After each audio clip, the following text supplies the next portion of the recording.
BD news 21। আমাদের যে সংস্কার কমিশনের প্রধান মূলত তাদের সাথে এবং রাজনৈতিক দলের প্রতিনিধিরা সেখানে ছিল।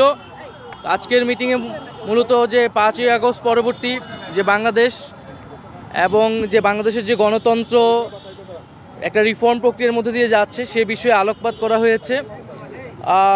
রিফর্ম কমিশনের প্রধানরা তারা তাদের যেই প্রতিষ্ঠানের সংস্কার নিয়ে তারা কাজ করছে সেটার সারসংক্ষেপ বা পরিকল্পনা তারা তুলে ধরেছিলেন এবং রাজনৈতিক দলের প্রতিনিধিরা তাদের যে দলীয় অবস্থান সংস্কার বিষয় সেটা তুলে ধরেছেন।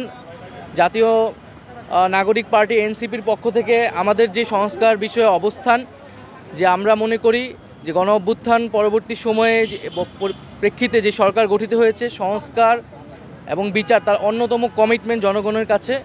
ফলে মৌলিক সংস্কারের ভিত্তি এই সরকারের সময়ই তৈরি করতে হবে এবং সকল রাজনৈতিক দল মিলে যে একটা ঐক্যমত পোষণ করতে হবে, যেটা জুলাই সনদের কথা বলা হচ্ছে। সেই জুলাই সনদে স্বাক্ষরের মাধ্যমে আমাদের জনগণের কাছে আমাদের যে কমিটমেন্ট সংস্কারের এবং সংস্কারের যে ধারাবাহিকতা সেটার বাস্তবায়নের জন্য আমরা জুলাই সনদে তার দ্রুত বাস্তবায়নের কথা বলেছি এবং সংবিধান সংস্কার বিষয়ে আমাদের যে অবস্থান যে গণপরিষদের মাধ্যমেই সংবিধান সংস্কার করতে হবে, অন্যথা পার্লামেন্টে সংবিধান সংস্কার টেকসই হবে না। বাংলাদেশের ইতিহাস থেকেও আমরা এটাই দেখতে পাই। তো আমাদের সেই দলীয় অবস্থান আমরা সংক্ষেপে বলেছি।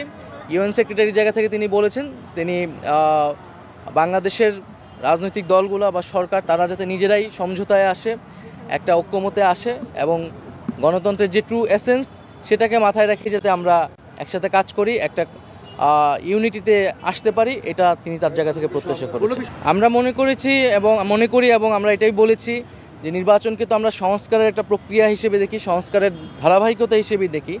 কোনো রকম সংস্কার ছাড়া সংস্কারবিহীন নির্বাচন তো কোনো কাজে দেবে না। এটা অন্য সকল রাজনৈতিক দলও এটার সাথে একমত পোষণ করে। এখানে মতপার্থক্যগুলো হচ্ছে কোন সংস্কারটা কখন হবে, ইলেকশনের আগে কখন হবে, পরে কতটুকু হবে, সেটা আমরা মনে করি যে জুলাই সনদের মধ্যেই আমরা সেটার বাস্তবায়ন হলে যেই মতপার্থক্যগুলো সেগুলো কিন্তু কেটে যাবে এবং আমরা এক ঐক্যমতে আসলে আসতে পারবো। এখানে তো আসলে খুব বিস্তারিত আলাপের বিষয়ে সুযোগ ছিল না। আমরা সংস্কার বিষয়ে ওভারঅল আলাপ করেছি এবং সংবিধান সংস্কার বিষয়ে আমাদের যেটা বক্তব্য সেটা আমরা বলেছি যে আমরা গণপরিষদের মাধ্যমে নতুন সংবিধানই বলি, সংবিধান সংস্কারই বলি। গণপরিষদ ছাড়া সংবিধানের মৌলিক কোনো পরিবর্তন আসলে কিন্তু টেকসই হবে না। সেই জায়গা থেকে আমরা গণপরিষদ নির্বাচন চাচ্ছি। সামনের যেই জাতীয় নির্বাচনটা একই সাথে আইনসভা এবং গণপরিষদ নির্বাচন এবং পাশাপাশি আমরা বিচারের বিষয়টা বলেছি এবং সার্বিকভাবে ইউএনকে আমরা ধন্যবাদ জানিয়েছি যে জুলাই গণঅভ্যুত্থান এবং তার পরবর্তী সময়ে তারা বাংলাদেশের এই রিফর্ম প্রসেস সহ বাংলাদেশকে নানাভাবে সহযোগিতা করেছে। বিচারের বিষয়ে জাতিসংঘের কোনো সহযোগিতা চেয়েছেন? জি, আমরা তাদের কাছ থেকে ওভারঅল এই বিচার এবং সংস্কার সহ এই সার্বিক বিষয়ে সহযোগিতা চেয়েছি, ধন্যবাদ জানিয়েছি এবং